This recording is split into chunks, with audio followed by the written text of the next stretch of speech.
खबरों का सिलसिला आगे बढ़ाते हैं। मशहूर शायर मुनव्वर राना ने कभी कहा था कि सगी बहनों का जो रिश्ता है उर्दू और हिंदी में कहीं दुनिया की दो जिंदा जबानों में नहीं मिलता।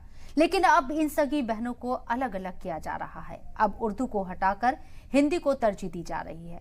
अब इसकी शुरुआत एमपी की अदालतों और पुलिस स्टेशन में हो गई है। देखिए रिपोर्ट।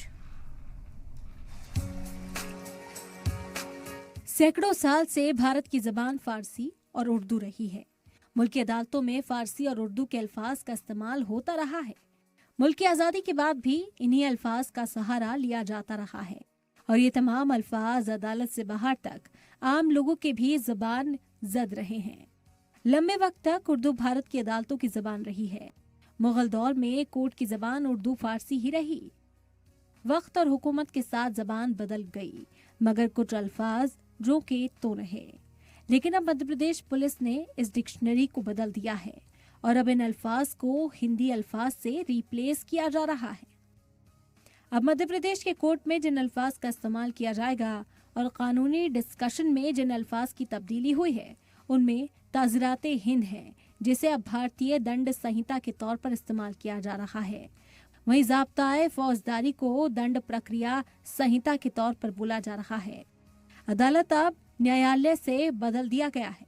कैद खाने को बंदी गृह तो हाजिर उपस्थित यानी किसी शख्स को पेश करने के लिए कोर्ट के सामने हाजिर की जगह उपस्थित कहा जाएगा। वहीं गैर हाजिर अनुपस्थित कहा जाएगा, यानी कोर्ट में जब कोई शख्स हाजिर नहीं हो सकता तो इस मौके पर अनुपस्थित लफ्ज का इस्तेमाल किया जाएगा। इसी तरह तहकीकात को जांच कहा जाएगा। वहीं तहरीर को लिखित लेखीय विवरण कहा जाएगा, यानी जब भी कोर्ट को कहना होगा कि रिपोर्ट तहरीरी शक्ल में पेश की जाए तो उस वक्त कोर्ट में कहा जाएगा कि लिखित तौर पर रिपोर्ट पेश की जाए।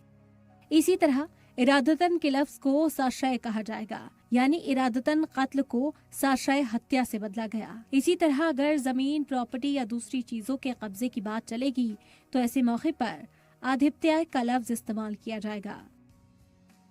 इसी तरह कत्ल को हत्या, वध जैसे वर्ड से बदला गया है। अब एक शख्स कातिल नहीं बल्कि हत्यारा होगा। कातिलाना नहीं बल्कि प्राण घातक का लफ्ज इस्तेमाल किया जाएगा। अब अदालत में गुजारिश नहीं बल्कि प्रार्थना और निवेदन की जाएगी। इसी तरह गिरफ्तार हिरासत में नहीं लिया जाएगा बल्कि अभिरक्षा होगी। नकब जनी की जगह गर्भ भेदन, सेंधमारी जैसे अल्फाज से बदल दिया गया है। कोर्ट में चश्मदीद गवाह की जगह प्रत्यदर्शी साक्षी कहा जाएगा और बयान की जगह कथन का वर्ड इस्तेमाल होगा। ये महज चंद अल्फाज हैं। इस तरह सैकड़ों अल्फाज ऐसे हैं जो बदल दिए गए हैं या बदले जाएंगे। सवाल यह है कि इस तरह की तब्दीली से क्या फायदा होगा और इससे क्या पैगाम देने की कोशिश की जा रही है। ब्यूरो रिपोर्ट, सलाम टीवी।